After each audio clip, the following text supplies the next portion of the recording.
En la clase de hoy, que está dividida en dos videos, vamos a ver la arquitectura en los Estados Unidos y la obra de Frank Lloyd Wright. En este primer bloque, en este primer video, vamos a ver específicamente la arquitectura en los Estados Unidos, pero referida a la ciudad de Chicago.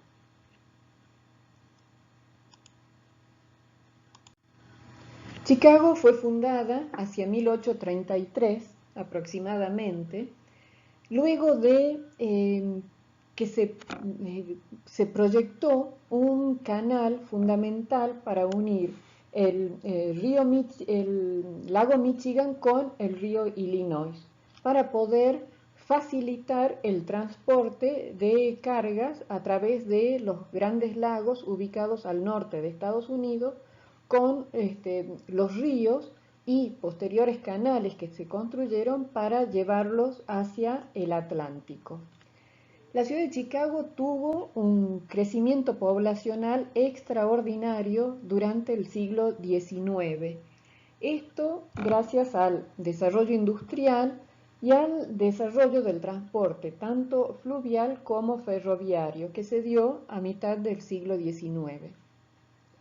La ubicación de Chicago, que es la ciudad más importante del estado de Illinois, fue clave para este desarrollo, ya que se encuentra en un punto equidistante y que fue tenido como base de operaciones, podríamos decir así, para la conquista del oeste.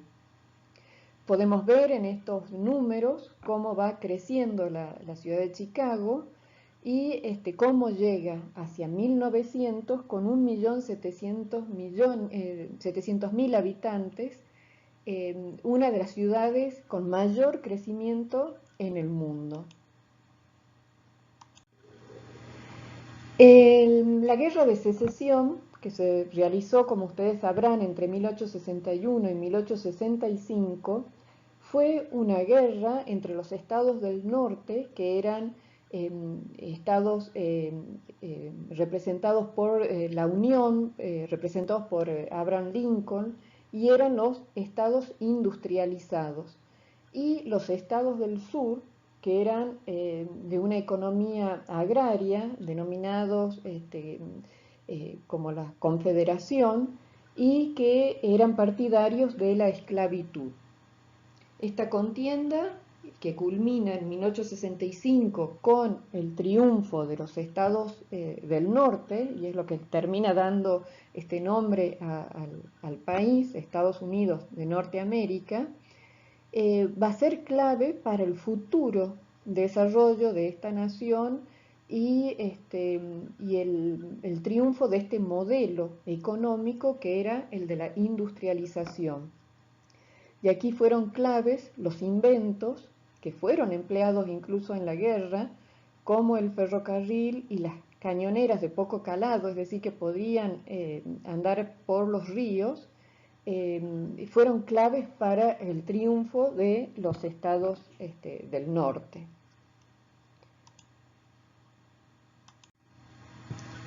¿Cuál era el sistema constructivo que se utilizaba en ese entonces? Y era el balloon frame.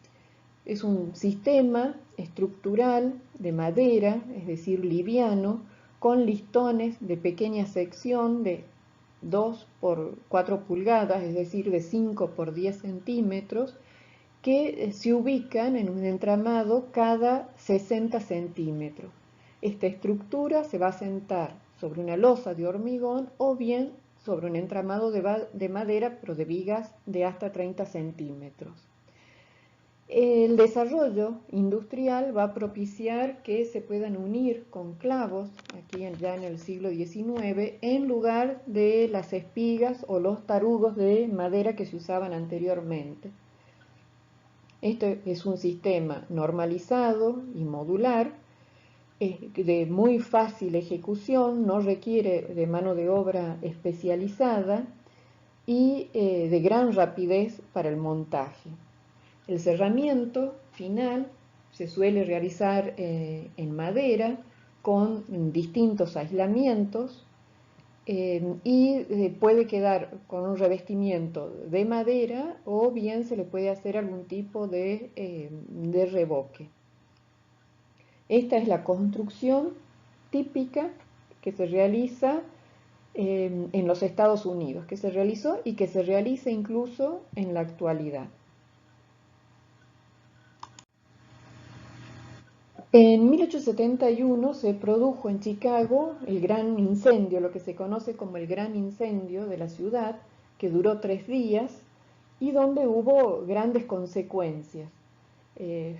Alrededor de 300 personas murieron, 100.000 personas quedaron sin hogar, 17.000 edificios destruidos y la ciudad devastada en prácticamente toda.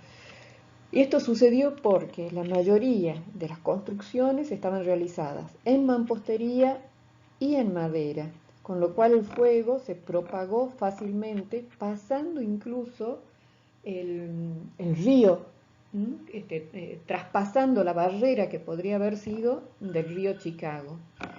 Incluso las veredas y los pavimentos estaban realizados en madera, con lo cual todo facilitó, digamos, se dieron todas las condiciones para que este incendio se propagara velozmente.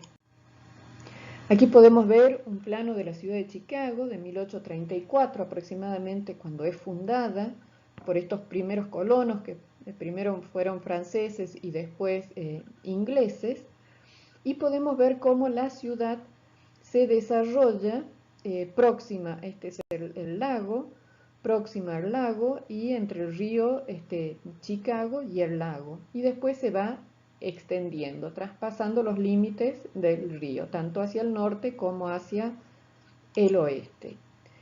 En este plano muestra el área que fue afectada por el incendio, es decir, toda esa área primera, digamos, del casco antiguo de la ciudad, entre el lago y el río Chicago y hacia el norte como que se había extendido. Y este es un plano que nos puede dar una idea de cómo fue la transformación urbanística que se produjo y que hacia 1900 ya era claramente detectable. Aquí se proyectó prácticamente una ciudad ex novo, es decir, desde cero. Se tomaron decisiones urbanísticas para la nueva edificación de la ciudad de Chicago y se decidió que los lotes, por ejemplo, fueran rectangulares, que se determinara un área de un loop, un centro financiero ubicado entre el río Chicago y el lago Michigan y los depósitos ferroviarios que se ubicaban hacia el sur de la ciudad. Entonces, se determinó este centro financiero en lo que era el casco antiguo de la ciudad y a la vuelta que se desarrollara un suburbio jardín con los principios de higienistas, es decir, donde hubiera un predominio del verde y una baja densidad. Esto fue posible realizar gracias a los avances tecnológicos en los sistemas constructivos. Entonces, las transformaciones arquitectónicas tuvieron que ver con un refuerzo y un ayornamiento de lo que era el código de incendios para evitar que se volviera a producir lo ocurrido en 1871. Se modernizó el código de construcción, de edificación de la ciudad, se incorporaron nuevos materiales provistos por la industria y adaptados e implementados con el fin de evitar que se propagaran incendios nuevamente. Entonces, materiales como el hierro, con una función estructural, va a posibilitar que se realicen los primeros edificios en altura, los primeros rascacielos.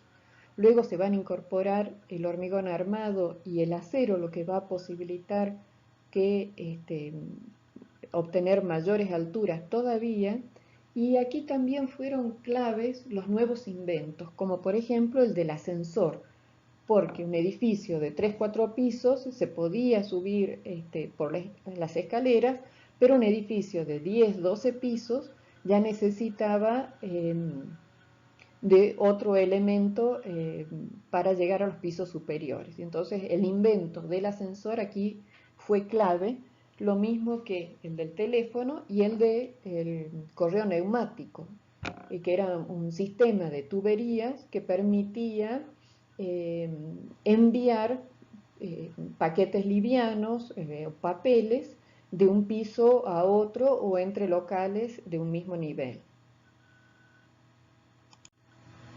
Chicago se transformó así en un centro productivo y administrativo clave para Estados Unidos. Tenía una situación estratégica, ubicado prácticamente en el centro del país, como les decía, fue base para la conquista que se hizo después del oeste. Tuvo un desarrollo industrial fundamental gracias a su ubicación estratégica, a que estaba próximo a los grandes lagos del norte, y al sistema de ríos y de canales realizados para llevar las mercaderías de un punto de la nación, desde el norte hacia el sur, incluso hacia el Atlántico. Esto llevó a que tuviera un crecimiento poblacional extraordinario. Fue el centro ferroviario de la nación, es decir, que todas las líneas del ferrocarril confluían o salían de la ciudad de Chicago. Se densificó este loop pensándolo como un centro financiero y de desarrollo, y también, por lo que les decía, tuvo que ver mucho el desarrollo del transporte fluvial. Esta es una imagen actual que tenemos de la ciudad de Chicago, donde ustedes pueden ver la zona de los edificios en altura, es la zona del Loop, esta zona que se densificó con estos rascacielos, con funciones específicas, comerciales, administrativas, y toda el área circundante donde se va a desarrollar el suburbio jardín, con una ocupación baja del suelo en terrenos, primero en manzanas rectangulares y en terrenos donde va a predominar el verde. Y es así como tenemos estos dos modelos, el de los rascacielos y el del suburbio jardín. El de rascacielos, una ocupación de alta densidad del suelo en una trama regular y con un tejido compacto, conformando una imagen homogénea. Los rascacielos van a ser propios de la escuela de Chicago. Y el suburbio jardín, que es una ocupación en horizontal, de baja densidad del suelo, que va a tener a provocar un tejido abierto, una imagen heterogénea, que se va a unificar gracias a la vegetación. Estas van a ser entonces las casas suburbanas durante el siglo XIX, el último cuarto del siglo XIX, y que a comienzos del siglo XX van a conformar lo que se va a conocer como las casas de la pradera, realizadas por Frank Lloyd Wright. Entonces, la Escuela de Chicago, sinónimo de los rascacielos, de la generación, de la creación de un nuevo tipo arquitectónico que ha evolucionado hasta hoy y que vamos a ver ahora un poco más en detalle. En cambio, lo de las casas de la pradera lo vamos a ver en el próximo video sobre Frank Lloyd Wright específicamente. Bien, luego del incendio de 1871 se van a congregar una serie de ingenieros y arquitectos de todo el país para la reconstrucción de la ciudad de Chicago. Y se va a pensar en un nuevo modo de construir, más seguro, contra incendio, ayudado por estos cambios tecnológicos, estas novedades en los sistemas constructivos y en los nuevos materiales. Y cabe aclarar acá que la Escuela de Chicago no es propiamente una escuela de arquitectura, sino que se lo denomina a este grupo, podríamos decir así, de profesionales que van a actuar en la ciudad de Chicago y van a generar un nuevo tipo arquitectónico que va a ser el rascacielos, el edificio en altura primero o rascacielos después. Y vamos a tener dos escuelas claramente definidas, una la ingenieril y la neorrománica. La ingenieril va a partir de la función, es decir, de un diseño funcional y utilizando la nueva tecnología. Y aquí sus representantes más conspicuos, más destacados, van a ser William Le Baron-Genet y el estudio de Burhan and Roth. Y la escuela neorrománica se va a plantear también por un diseño funcional, pero donde la estética, lo formal, va a cumplir un rol fundamental. Y aquí los representantes más claros van a ser Richardson y el estudio de Adler y Sullivan. ¿Cuáles fueron las características de la Escuela de Chicago? Primero, que tuvieron todos los edificios en común que se construían en ese momento, estaban realizados con los nuevos materiales. Primero, podríamos decir que tímidamente empezaron a usar el hierro, luego el acero y el hormigón armado en algunos niveles, y finalmente ya realizaron las obras de estos edificios en altura íntegramente en acero. Con la estructura puntual se pudo eliminar el muro portante y las limitaciones que éste conllevaba. Es decir, las plantas fueron mucho más abiertas, posibilitaban el diseño interior completamente libre sin estar condicionado por el muro portante. Es decir, que se ganó en amplitud en estos espacios interiores. También hubo un perfeccionamiento en el sistema de cimentación. Con el cemento, esto permitió levantar estos edificios de gran altura, como les decía, de 8, 10, 12 pisos en un comienzo, incluso en las zonas menos estables próximas al lago Michigan. Los inventos del ascensor, del teléfono y del correo neumático, bueno, fueron clave para irse en altura en los edificios. Y después también tuvieron en común la depuración de los elementos decorativos, es decir, que desapareció en gran medida la ornamentación. Esto vamos a ver que hay alguna salvedad con respecto a los edificios realizados por Sullivan. Bien, William Le Baron-Genet era un ingeniero quien realizó lo que se considera el primer rascacielos, entre comillas, de la ciudad de Chicago, el edificio de Leiter I primero, que lamentablemente fue demolido en 1972. Contaba de 7 pisos y era una estructura mixta, es decir, de mamposterías y hierro.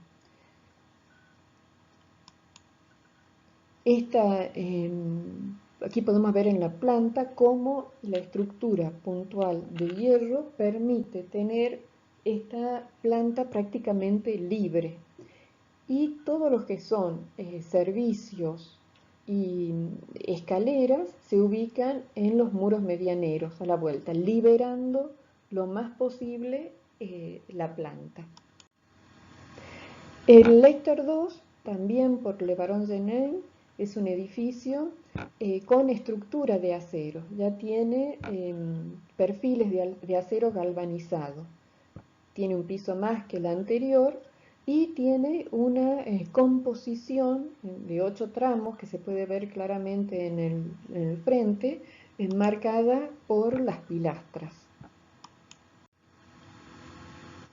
El Home Incidence es el primer rascacielos ya con una estructura completamente de acero y alcanza los 10 pisos, es decir, los 55 metros de altura. Tiene una base de granito, está realizado con vigas de fundición de hierro forjado y también con vigas de acero a partir del 7º piso. Como ustedes pueden ver, se van a usar los distintos materiales en un mismo edificio, buscando alivianar y liberar las plantas para la organización interna de la misma. La estructura de acero acá ya se recubre con mampostería como una medida de prevención contra incendios. Ustedes recuerdan, el gran incendio de Chicago es en 1871, es decir, que todavía está fresco ese episodio tan traumático para la ciudad y por lo tanto se van a tomar todas las medidas necesarias buscando prevenir situaciones de esa magnitud. El estudio de Burham y Roth, dos arquitectos que van a trabajar asociados durante el último cuarto del siglo XIX, y van a realizar este edificio, el Monadnock, de 17 pisos, 17 niveles. Ya tiene un sistema de pórticos de arriostramiento por los vientos. Chicago es una ciudad conocida como la ciudad de los vientos y en realidad está organizado como en 4 edificios, uno pegado del otro, pero que funcionan prácticamente en forma independiente, con sus baterías de ascensores y sus escaleras. Otro edificio muy importante es el Reliance, de 14 niveles, ya tiene toda una estructura de acero y vemos cómo aumenta aquí el tamaño de las superficies vidriadas, de los aventanamientos.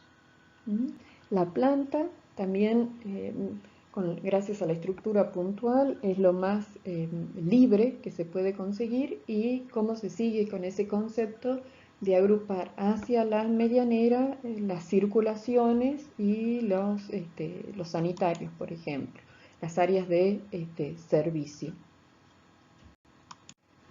Aquí va a surgir la ventana de Chicago. Es una ventana tripartita que tiene un gran paño central fijo y 2 paños menores hacia los lados en guillotina, que va a permitir mayor asoleamiento y una ventilación controlada. Ese es el fin de Chicago. Se caracteriza por tener inviernos muy, muy fríos, con temperaturas que llegan a los 20 grados bajo cero. Entonces era necesario o es entendible el surgimiento de este tipo de aventanamiento. Bien, y la escuela neorrománica. Decíamos que uno de sus exponentes es Henry Richardson, un arquitecto que va a realizar este edificio, el Marshall Field, que se va a remitir en lo formal a un palacio florentino del Renacimiento de Florencia. Y por sus proporciones, que se va a alejar de los edificios tipo torre, se va a acercar más, o va a ser un antecedente de los blocs del movimiento moderno. Este edificio, que cuenta con 7 niveles, no tiene una ornamentación agregada, solo la dada por la textura del material de revestimiento, que es la piedra. Tiene un diseño funcional y su estructura es una estructura puntual de hierro forjado. Aquí podemos ver cómo se busca liberar las plantas, centralizar todo lo que sea circulaciones y zonas húmedas, y tiene este aspecto, como decíamos, que nos remite a un palacio del Renacimiento.